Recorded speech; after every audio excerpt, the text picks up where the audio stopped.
Donc, on va continuer l'enseignement sur Jésus et le Christ. Jésus et le Christ.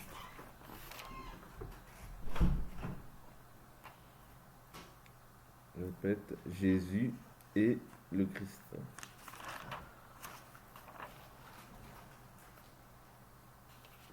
Ok. Donc, je pense qu'hier, nous avions pris l'écriture de Michée, chapitre 5. Michée, chapitre 5, et nous avions vu aussi son accomplissement. Ok, nous avions vu son accomplissement. Je crois que c'était Michée, chapitre 5, verset 1.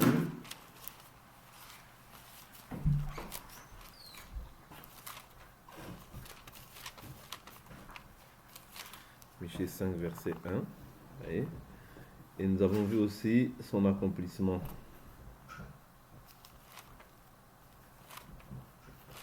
Dans le livre de Matthieu, si je ne me trompe pas.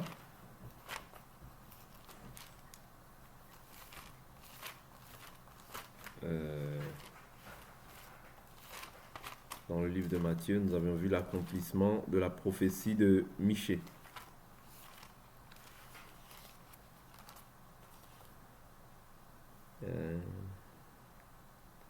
Mais on peut voir aussi l'accomplissement de cette écriture dans le livre de Colossiens, chapitre 1, verset 17.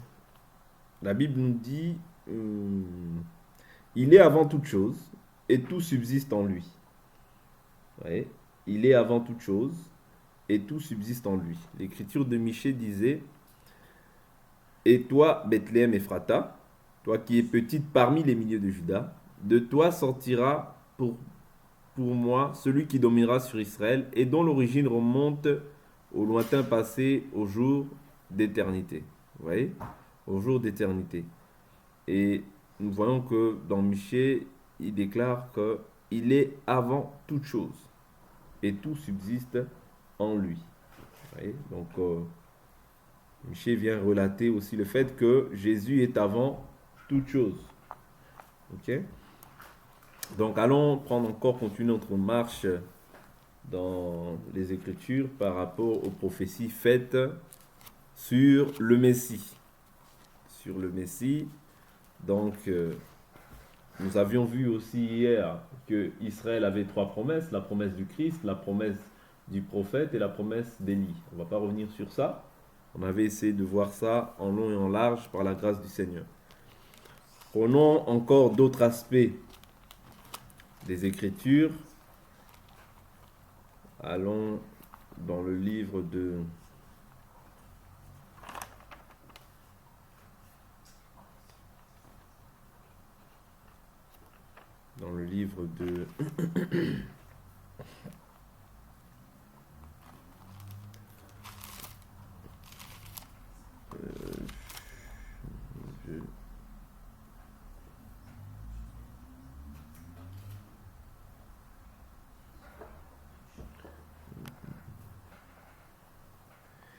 donc je prends le livre de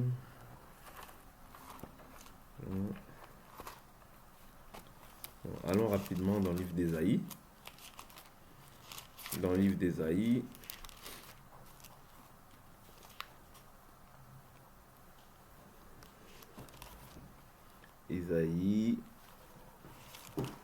donc je prends le chapitre, donc le chapitre 7, nous l'avions vu, hein, chapitre 7, verset 14, ça nous l'avions vu. Nous avions vu aussi, donc le chapitre 9 aussi, le verset 5, ok. On peut prendre le verset 1. Chapitre 9, verset 1, la Bible dit « Le peuple qui marche dans les ténèbres voit une grande lumière. Sur ceux qui habitent le pays de l'ombre de la mort, une lumière resplendit. Tu rends la nation nombreuse, tu lui dispenses la joie.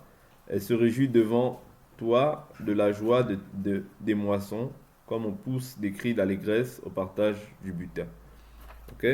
On peut voir aussi l'accomplissement de cette écriture dans le livre de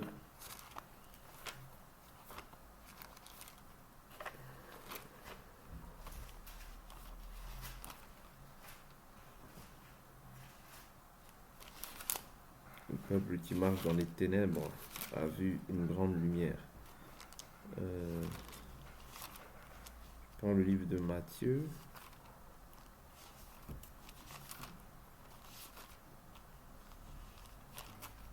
C'est Matthieu ou Jean. Je cherche l'écriture. Ça va nous aider.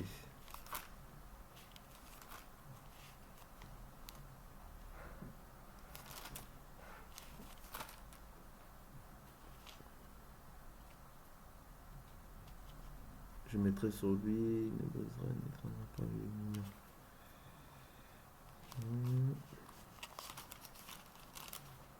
Le peuple qui marche dans les ténèbres.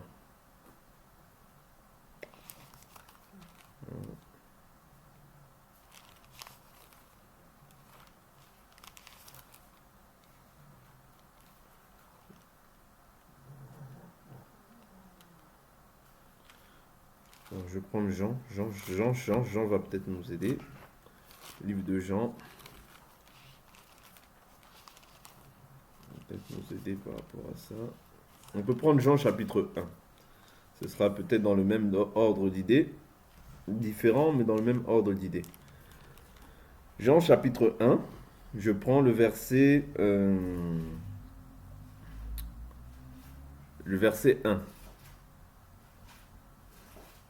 Je prends le verset 1. Au commencement était la parole, et la parole était avec Dieu, et la parole était Dieu. Elle était au commencement avec Dieu, tout a été fait par elle. Rien de ce qui a été fait n'a été fait sans elle. En elle était la vie, et la vie était la lumière des hommes. La lumière brille dans les ténèbres. Vous voyez? Donc nous avons vu, souvenez-vous, que le peuple qui marche dans les ténèbres voit une grande lumière. Ça, c'est dans le livre d'Ésaïe, chapitre 9, le verset 1. Et ici, dans le livre de Jean, chapitre 1, la Bible nous dit, au verset 5, « La lumière brille dans les ténèbres. Et les ténèbres ne l'ont pas accueilli. Il y eut un homme envoyé par Dieu, du nom de Jean. Il vint comme témoin pour rendre témoignage à la lumière, afin que tous croient par lui. Il n'était pas la lumière. » Ici, c'est Jean. Jean n'était pas la lumière. Vous voyez? Mais il vint pour rendre témoignage à la lumière. C'était la véritable lumière qui, en venant dans le monde, éclaire tout homme. Vous voyez? Elle était dans le monde et le monde a été fait par elle et le monde ne l'a pas connue. Vous voyez? Donc ici, on voit qu'il s'agit de la véritable lumière et par la suite, on voit que c'est Jésus-Christ, vous voyez, qui est la véritable lumière. D'accord? Donc ici, on comprend que le monde ne l'a pas connue. Le monde ne connaîtra pas la lumière. Vous voyez? Mais la Bible nous dit quoi? La Bible nous dit il est venu chez les siens qui ne l'ont pas reçu. Mais à tous ceux qui l'ont reçu, ici je suis au verset 12, vous voyez, au verset 11, elle est venue chez les siens et les siens ne l'ont pas reçu. Mais à tous ceux qui l'ont reçu, elle a donné le pouvoir de devenir enfant de Dieu. C'est qui donne le pouvoir de devenir enfant de Dieu? C'est la lumière. Autrement dit, c'est Jésus. Vous voyez? Donc, quand toi, tu fais partie des quiconques là, vous voyez, ou à tous ceux qui l'ont reçu. C'est-à-dire quand tu reçois cette lumière, c'est la lumière de vie. Vous voyez? C'est la lumière qui te permet de devenir maintenant un enfant de Dieu. Ok? Quand tu reçois cette lumière. Mais quand tu ne la reçois pas, pour toi, tu ne peux pas connaître la lumière. Parce que la Bible nous dit, elle était dans le monde et le monde a été fait par elle, par la lumière. Et le monde ne l'a pas connue. Ici, il s'agit du monde, mais pas de ceux qui l'ont reçu. Ceux qui l'ont reçu, eux aussi deviennent des lumières, ils deviennent semblables à la lumière. Et cette lumière-là, c'est Christ. Parce que la Bible nous dit déjà, nous parlait déjà de ça des années avant, en disant que le peuple qui marche dans les ténèbres voit une grande lumière sur ceux qui habitent le pays de l'ombre de la mort. Vous voyez? Donc nous qui avons reçu la parole de Dieu, cette prophétie s'accomplit aussi dans la vie des enfants de Dieu. Vous voyez? Parce que tu as reçu cette parole. Donc tu es devenu aussi lumière. Vous voyez? Voilà pourquoi la Bible nous dit vous êtes la lumière du monde. Vous voyez? Vous êtes la lumière du monde. Pourquoi tu deviens lumière? Parce que toi, quand tu reçois la lumière, les ténèbres maintenant ne règnent plus, mais c'est la lumière qui vient régner en toi. Et cette lumière-là, on l'appelle Jésus-Christ. Vous comprenez? C'est pas moi, je vais prendre cette écriture pour qu'on comprenne. Matthieu, chapitre 5. Matthieu, chapitre 5. Chapitre 6 même, je crois.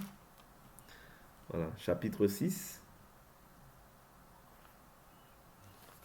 Je prends le verset...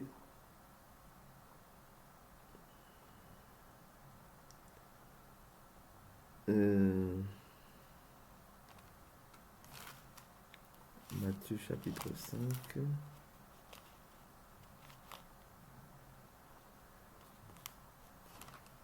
Matthieu chapitre 6 ou 5. Après, celui donc...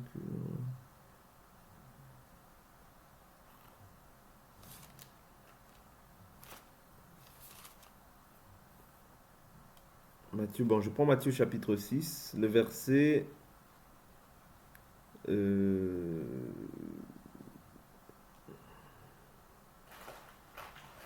prends le verset... Comment?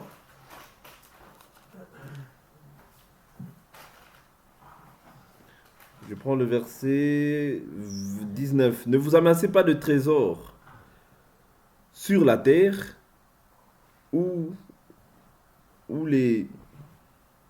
Ne vous amassez pas de trésors sur la terre où les vers et la rouille détruisent et où les voleurs percent et dérobent. Mais amassez des trésors dans le ciel où ni les vers ni la rouille ne détruisent et où les voleurs ne percent ni ne dérobent. Car là où est ton trésor, là aussi sera ton cœur. L'œil est la lampe du corps. Si ton œil est en bon état, tout ton corps sera illuminé. Mais si ton œil est en mauvais état, ton corps sera dans les ténèbres. Si donc la lumière qui est en toi est ténèbres, combien seront grandes les ténèbres? Vous voyez? Donc nous, étant la lumière, nous ne pouvons plus être dans les ténèbres. Pourquoi? Parce que quand tu as été éclairé, tu ne peux plus. Les ténèbres n'agissent plus en toi. Vous voyez? Les ténèbres, c'est toutes les œuvres mortes que tu pratiquais auparavant. Mais aujourd'hui que tu as reçu la vraie lumière qui est Christ en toi, ouais, tu ne peux plus maintenant demeurer dans les ténèbres. C'est très important de comprendre ça. Donc je continue. Je vais prendre encore une autre prophétie qui est liée à Christ. Toujours dans le livre d'Ésaïe. On va vraiment s'attarder un peu sur le livre d'Ésaïe aujourd'hui. Je prends une autre écriture.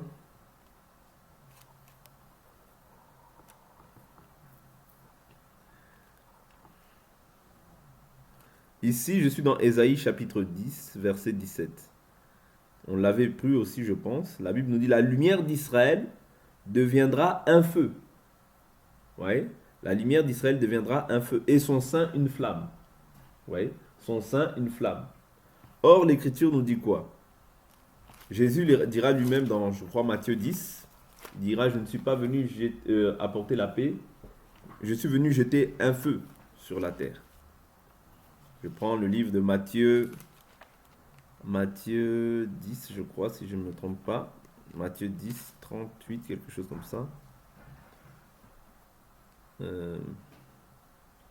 Matthieu 10, 34. Ne pensez pas que je sois venu apporter la paix sur la terre, mais je ne suis pas venu apporter la paix, mais l'épée. Car je suis venu mettre la division entre l'homme et son père, entre la belle-fille et sa belle-mère. Et l'homme aura pour ennemi les gens de sa maison. Vous voyez? Celui qui aime père ou mère plus que moi n'est pas digne de moi. Et celui qui aime fils ou fille plus que moi n'est pas digne de moi. Celui qui ne prend pas sa croix et ne me suit pas n'est pas digne de moi. Celui qui aura gardé sa vie la perdra. Celui qui aura perdu sa vie à cause de moi la retrouvera. Vous voyez? Donc ici, je prends encore une autre écriture où il dit que je suis venu apporter un feu. Je suis venu jeter un feu sur la terre. Je vais prendre cette écriture. Je crois que on va essayer de voir Luc 12. Luc 12. Luc 12. Luc 12, verset 51.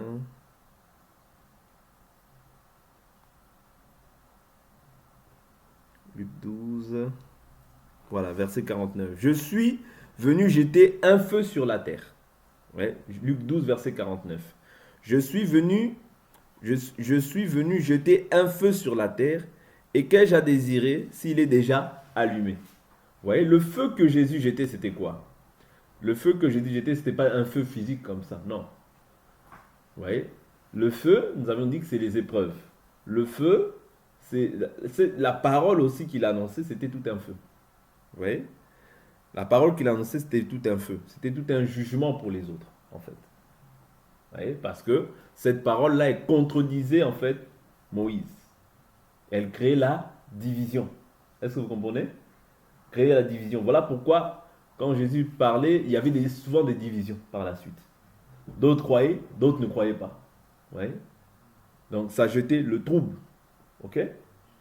Donc c'est ça le feu qu'il est venu apporter. Vous voyez? Et le baptême, il dit, et il est un baptême dont je dois être baptisé, combien je suis pressé qu'il soit accompli. Pensez-vous que je sois venu donner la paix sur la terre? Non, vous dis-je, mais la division. Vous comprenez? C'est-à-dire Jésus, le feu qu'il est venu jeter sur la terre, c'est la division. Vous voyez? C'est jeter le trouble face à ce qui est de l'esprit et ce qui est de la chair. Or, le feu, ce sont, comme j'ai dit, les persécutions, mais c'est aussi, quand on jette un feu, on jette aussi, comment dire, la division ou bien le jugement dans la vie des gens. Donc, ici, on voit que la lumière d'Israël, dans Ésaïe 10, 17, il dit, la lumière d'Israël deviendra un feu et son sein une flamme. Vous voyez? Voilà pourquoi l'Écriture dit aussi, il fait de ses serviteurs des vents et des flammes de feu.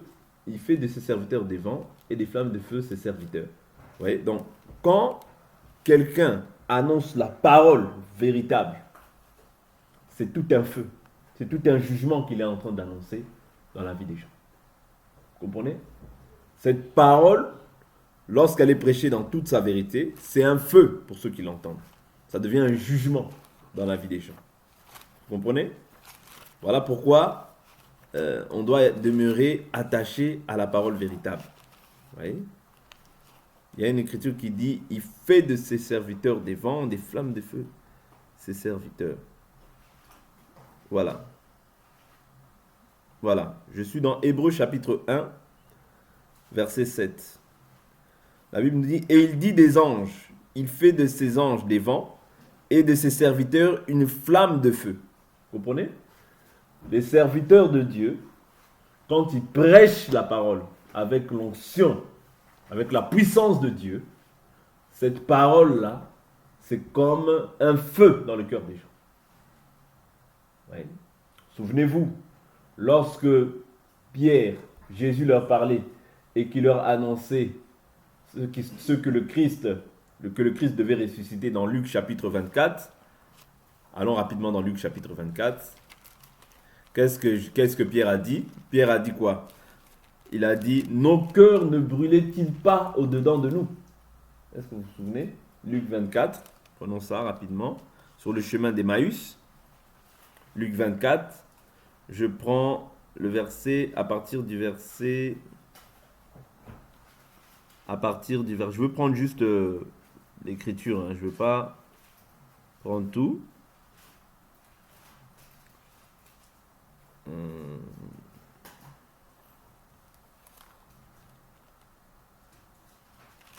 Je vais prendre le verset 32. Ok? Luc 24, 32. Et ils se dirent l'un à l'autre, notre cœur ne brûlait-il pas au-dedans de nous lorsqu'il nous parlait en chemin et nous expliquait les Écritures? Vous comprenez? Donc cette écriture d'Ésaïe vient en fait relater le fait que Jésus était la lumière, ok? Mais vient aussi relater le fait que maintenant il était un feu. Vous voyez? Vient accomplir en fait que réellement en fait le feu dont il s'agissait, c'était le jugement. Le feu dont il s'agissait, c'était ce que les gens allaient recevoir dans leur cœur. Voilà pourquoi un vrai serviteur de Dieu, quand il parle, ton cœur est en train de brûler au-dedans de toi. Surtout quand tu vis dans le péché, tu ne peux pas être à l'aise. Ok? Est-ce que vous comprenez? Ouais. Donc, cette écriture-là, on comprend que ça parle de Jésus-Christ. Parce que c'est lui le saint. Ouais. C'est lui le saint et le juste. selon les Écritures, c'est lui qui est le Saint. Ouais, le Saint d'Israël. Même lorsque les démons voyaient Jésus, qu'est-ce qu'ils disaient? Ils disaient, nous savons qui tu es, le Saint de Dieu. Est-ce que vous comprenez? On peut prendre cette écriture pour voir que réellement le Saint, il s'agit de Jésus. Je prends l'écriture dans le livre de Marc 5. Marc 5.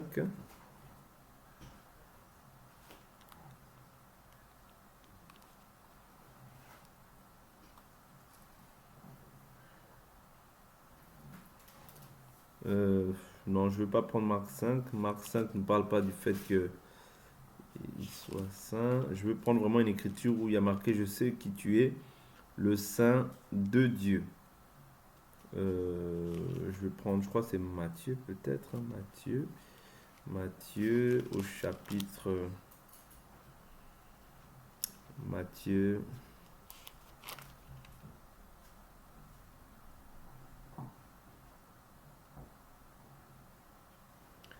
Matthieu, chapitre 8. Non, ici aussi, il dit, es-tu venu nous tourmenter avant le temps? Il y a les Écritures où ils disent, nous savons qui tu es, le Saint de Dieu.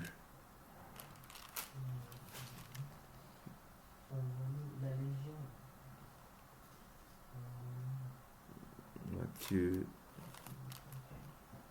Je prends... Matthieu.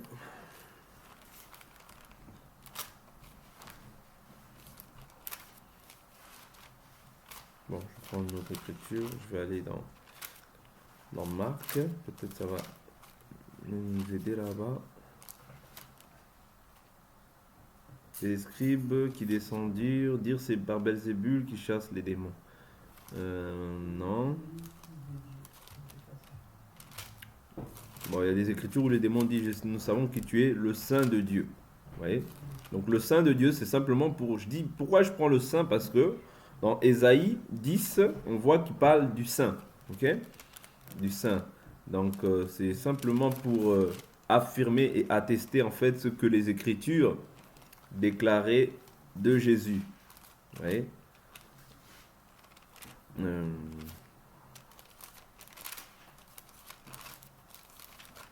Voilà, ce que les Écritures déclaraient de voir arriver de Jésus. Donc,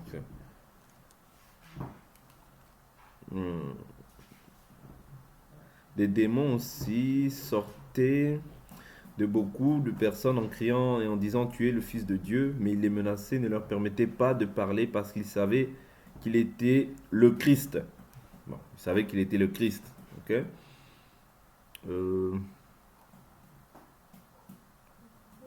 Je sais qui tu es. Voilà. Luc chapitre 4, verset 33. Il se trouva là dans la synagogue un homme qui avait un esprit de démon, impur et qui s'écria d'une voix forte. Et que nous veux-tu, Jésus de Nazareth? Tu es venu nous perdre. Je sais qui tu es, le Saint de Dieu. Vous voyez? Le Saint de Dieu. Or, dans Ésaïe 10, 17, il est écrit que la lumière d'Israël deviendra un feu. Ça, c'est ce que nous avions vu. Et son sein, une flamme. Vous comprenez? Donc, c'est ce que nous avons vu par rapport à l'accomplissement de cette écriture. C'est très important de prendre ces notes-là afin que nous ayons aussi des arguments quand nous disons que Jésus est le Christ. Parce que Jésus est le Christ, c'est Jésus est Dieu, tout simplement. Donc, nous allons prendre encore un autre aspect des Écritures. C'est important.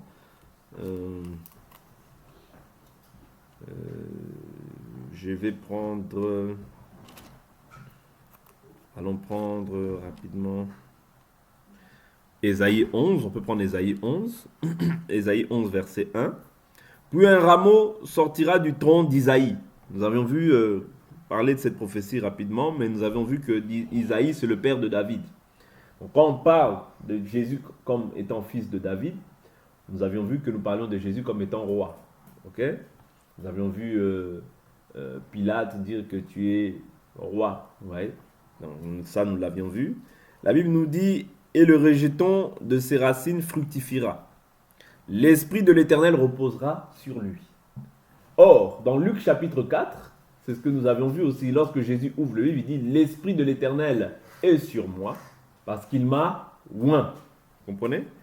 L'esprit de sagesse et d'intelligence. Ça maintenant, c'est les capacités ou bien les fonctions, les capacités qu'a l'Esprit de Dieu. C'est-à-dire la sagesse et l'intelligence. Or, nous avions vu Jésus agir avec beaucoup de sagesse. Parce que le don de sagesse, nous avons vu, c'est lorsque tu es face à des personnes qui veulent te contredire. C'est pas moi qui dis, la Bible nous dit, Jésus lui-même dira, je vous donnerai une bouche et une sagesse à laquelle nul ne pourra résister. Donc la sagesse, c'est une capacité que Dieu donne à l'homme pour pouvoir gérer des situations compliquées. Ok?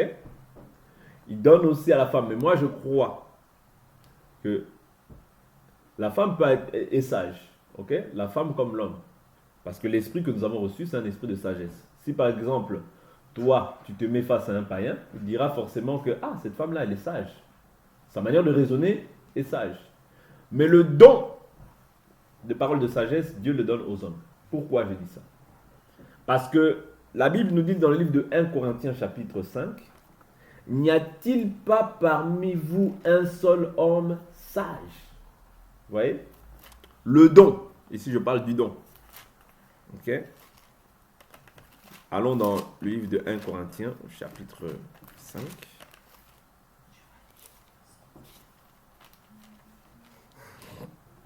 « 1 Corinthiens 6, verset 1. Quelqu'un de vous, lorsqu'il a un différend avec un autre, ose-t-il plaider devant les infidèles et non devant les saints? Ne savez-vous pas que les saints jugeront le monde? Et si c'est par vous que le monde est jugé, serez-vous indigne de juger les affaires de moindre importance? Ne savez-vous pas que nous jugerons les anges? Pourquoi pas à plus forte raison les affaires de cette vie? Vous voyez? Quand donc vous avez des différends pour les affaires de cette vie, ce sont des gens dont l'Église ne fait aucun cas que vous établissez comme juges. Je le dis à votre honte. Ainsi, parmi vous, il n'y a pas un seul homme sage, qui puisse prononcer un jugement entre ses frères. Est-ce que vous comprenez? Donc ici, on nous parle de la sagesse, vous voyez, afin de pouvoir traiter des cas. C'est-à-dire afin de pouvoir départir des personnes qui sont peut-être dans des conflits ou bien dans des problèmes. Or, la femme ne peut pas prendre l'autorité sur l'homme. Vous comprenez? Parce que sinon, si on dit que la femme peut avoir le don de sagesse, c'est-à-dire qu'elle peut prendre l'autorité. Mais la femme est sage. Pourquoi? Parce que l'esprit de Dieu, c'est l'esprit d'intelligence, c'est l'esprit de sagesse. Mais néanmoins, le don de parole de sagesse, vu que c'est donné pour pouvoir rétorquer, pour pouvoir trancher des affaires compliquées, Dieu le donne aux hommes. Je ne sais pas si vous me comprenez. Ce n'est pas ici une discrimination. C'est simplement pour respecter l'esprit de l'écriture. C'est important. Vous comprenez? Mais je ne dis pas que la femme ne peut pas avoir des autres dons. Vous voyez? Mais néanmoins, la parole de sagesse, c'est afin de pouvoir trancher des problèmes compliqués. Vous voyez? Or, quand on tranche, on prend une autorité. Vous voyez? On prend une autorité vis-à-vis des personnes qui sont en face de nous. Vous comprenez? Donc, bien sûr, nous avons tous la sagesse, mais le don de parole de sagesse, Dieu va le donner aux hommes. Vous voyez? Donc, c'est juste une aparté, afin que nous comprenions aussi ça. Je prends encore une autre écriture. Donc, nous avons vu esprit d'intelligence, esprit de sagesse, esprit de conseil, esprit de vaillance, esprit de connaissance et de crainte de l'Éternel. Il respirera dans la crainte de l'Éternel, il ne jugera pas sur l'apparence, il n'arbitrera pas sur un oui-dire. Je crois qu'on avait parlé de cette écriture déjà. 1 Timothée chapitre 2, nous avions vu que il sera l'arbitre. Ouais, il sera l'arbitre. Ouais, mais il jugera les pauvres avec justice, avec droiture. Il sera l'arbitre des malheureux de la terre. Or, on voit que Jésus-Christ, la Bible nous dit quoi? Il y a un seul intermédiaire entre Dieu et les hommes, Jésus-Christ, homme. Vous voyez? La Bible parle de Jésus aussi comme étant un avocat en faveur des saints. Vous voyez? Il est notre avocat auprès du Père. Vous voyez? Il est notre avocat. Donc c'est lui qui fait un avocat son rôle, c'est de défendre, ok, les accusés, n'est-ce pas? N'est-ce pas? L'arbitre, lui, il est en train il fait l'arbitre, c'est le rôle que Jésus joue en fait, auprès du Père pour nous, ok? Là où le diable vient t'accuser, lui te défend. Donc voilà, on va prendre encore une dernière prophétie, on va s'arrêter là. Comme j'ai dit, on essaye d'étudier en fait les prophéties qui sont liées au Christ. Je prends encore une autre écriture.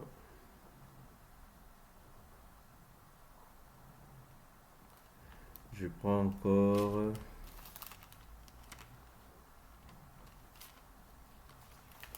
Je prends...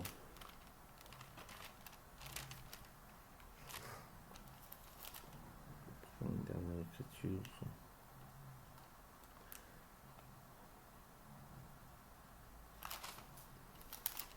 Ésaïe, chapitre...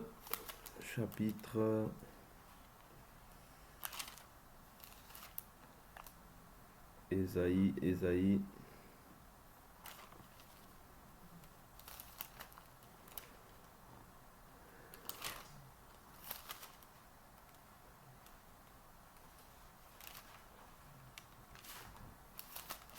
Allons rapidement au chapitre. Je prends le chapitre 35. Ésaïe, chapitre 35. Le verset 2. Oui, le verset 2.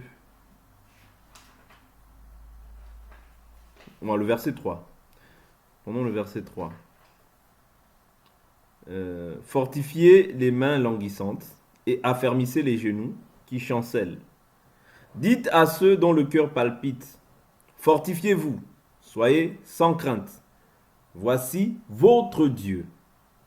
Ici, il parle de notre Dieu. Il dit, voici votre Dieu. La vengeance viendra, la rétribution de Dieu. Il viendra lui-même et vous sauvera. Alors, verset 5, s'ouvriront les yeux des aveugles, s'ouvriront les oreilles des sourds. Alors le boiteux sautera comme un cerf, et la langue du muet triomphera. Car des eaux jailliront dans le désert, et des torrents dans la Araba. Le mirage se changera en étang, et la terre de la soif en fontaine d'eau. Vous voyez? Donc ici, il est en train de relater les faits qui s'accompliront quand Dieu sera sur la terre. Qu'est-ce qui se passera? Vous voyez, la Bible nous dit, dites à ceux dont le cœur palpite, fortifiez-vous, soyez sans crainte. Voici votre Dieu, la vengeance viendra, okay? La rétribution de Dieu. Okay? Il viendra lui-même et vous sauvera. Okay? Donc quand Dieu vient, qu'est-ce qu'il fera? Dans un premier temps, il sauvera. Mais qu'est-ce qui se passera par la suite? Alors s'ouvriront les yeux des aveugles. Vous voyez? Donc les aveugles doivent voir. S'ouvriront les oreilles des sourds. Donc les sourds doivent comment? Entendre. Alors le boiteux sautera et le cerf comme le cerf. C'est-à-dire le boiteux marchera correctement. Okay? Et la langue du muet triomphera.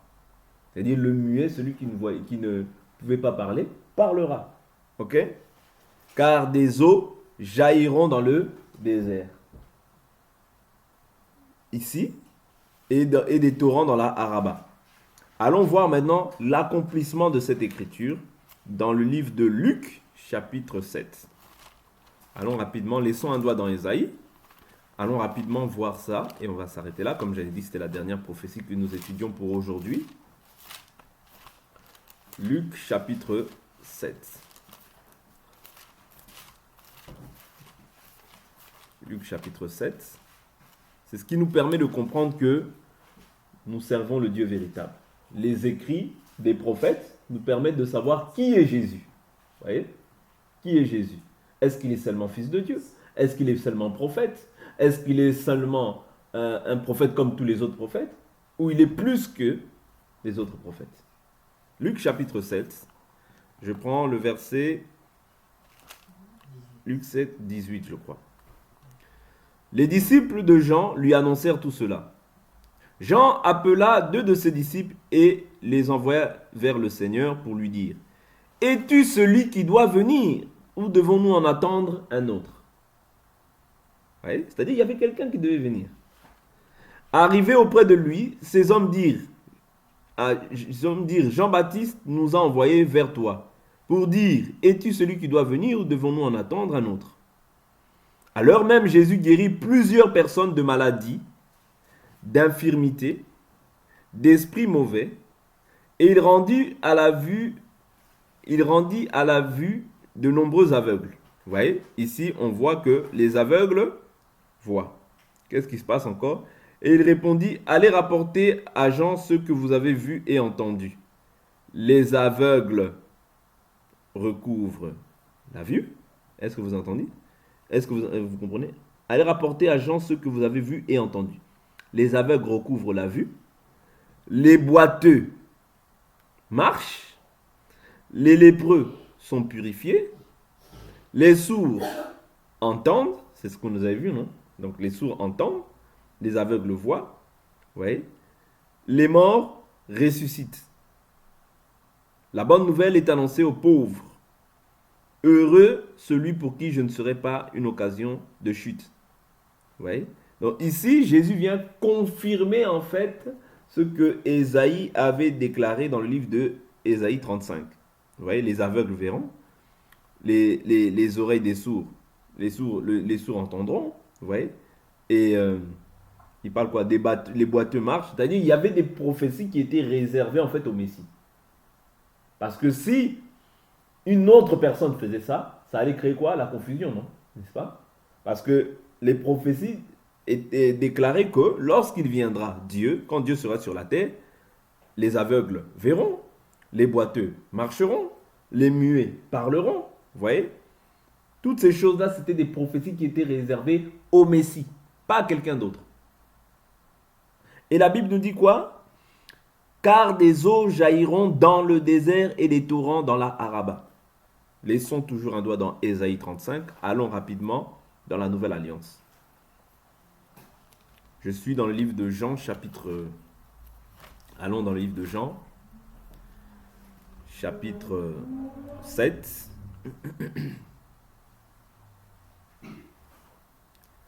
Jean, chapitre 7. N'oubliez pas l'écriture que nous étudions en dernier, c'est « Car des eaux jailliront dans le désert ». Okay. Le désert, nous avions expliqué cela comme une terre sans eau, un endroit où il n'y a pas l'eau. Vous voyez, c'est ça un désert. Un endroit désertique, c'est un endroit sans eau, une terre sans eau. Ok? Mais maintenant, qu'est-ce que Dieu va faire? Dieu va permettre que dans Ésaïe 35, nous voyons qu'il dit « Car des eaux jailliront dans le désert ». Ici, je suis dans Jean chapitre 7, le verset 37. La Bible nous dit: Le dernier jour, le grand jour de la fête, Jésus debout s'écria: Si quelqu'un a soif, qu'il vienne à moi et qu'il boive. Celui qui croit en moi, des fleuves d'eau vive couleront de son sein, comme dit l'Écriture. Oui. Il dit cela de l'Esprit qu'allaient recevoir ceux qui auront cru en lui, car l'Esprit n'était pas encore donné, parce que Jésus n'avait pas encore été glorifié. Oui. Donc maintenant, quelles sont ces eaux qui jaillissent dans le désert? C'est la parole. C'est-à-dire ceux qui croiront, en fait, des sources d'eau vive couleront de leur sein. Oui. Voilà pourquoi, dans le livre de Psaumes, la Bible définit, même dans le livre de Matthieu, que nous avons souvent l'habitude de prendre, Matthieu chapitre 12, 43, je crois, quelque chose comme ça. Matthieu 11 ou 12. Ouais, 12, 43, c'est ça. La Bible nous dit, 12, 43, lorsque l'esprit impur est sorti d'un homme, il traverse des lieux arides. Ouais, des lieux arides, cherche du repos, il n'en trouve pas. Alors il dit, je retournerai dans ma maison, d'où je suis sorti. Quand il arrive, il la trouve vide, balayée, ornée. Il s'en va et prend avec lui 7 autres esprits plus mauvais que lui. Il entre dans la maison, s'y établit. C'est la dernière condition de cet homme. Et pire que la première. Il sera de même pour cette génération mauvaise. Vous voyez, donc, ici, le lieu aride, dans le livre de Psaume, on peut voir qu'est-ce que Dieu appelle les lieux arides. Et comme j'ai dit, on va s'arrêter là. C'est juste pour étudier la dernière prophétie. On va s'arrêter là. Comme je suis obligé de prendre une autre écriture pour pouvoir expliquer aussi une autre écriture. Donc supportez-moi. Psaume 62.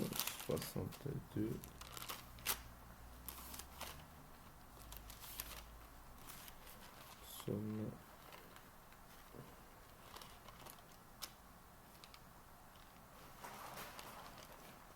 60. On va reprendre le verset 60. Psaume 68. Voilà. Psaume 68, verset 7. Dieu fait habiter les solitaires dans une maison. Il fait sortir les prisonniers pour leur satisfaction. Mais les rebelles seuls demeurent en des lieux arides. Vous voyez?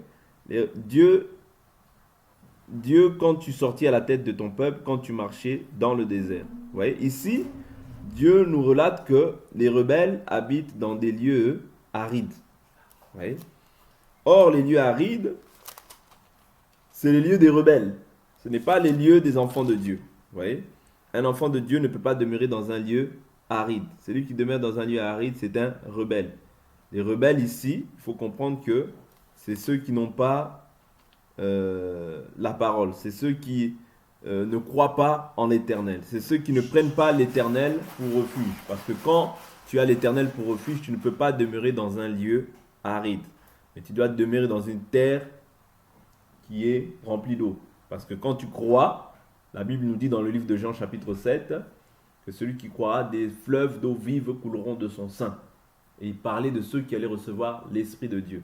Donc on comprend que les eaux qui jaillissent dans les déserts, c'est le fait de pouvoir recevoir Jésus-Christ dans ta vie comme Seigneur et Sauveur. Donc c'est en ça que nous comprenons que la prophétie de Ésaïe chapitre 35 s'accomplit aussi en Jésus. Vous voyez, notamment par rapport aux signes, aux prodiges qui étaient réservés à Jésus seul. Donc on va s'arrêter là pour aujourd'hui.